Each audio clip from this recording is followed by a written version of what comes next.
日前，馬斯克表示，腦機接口公司 Neuralink 正計劃測試名為 BlinkSight 盲視的新植入物。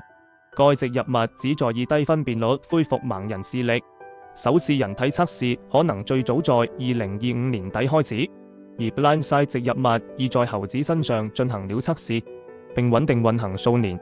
它與大腦視覺皮層協同工作，通過刺激神經元形成視覺圖像。初始階段，植入物提供的視力相當於腦遊戲機的8bit圖形，未來則有可能擴展人類感知邊界，讓用戶具備看到紅外線和紫外線等超人類視覺的能力。去年9月 ，BlinkSight 獲得美國 FDA 的突破性設備認定，加速了其研發和上市進程。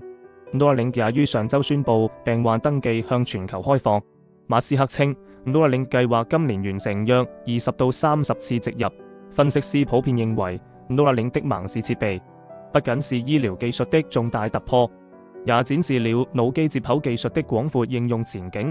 這一技術的成功可能為失明者帶來革命性的解決方案。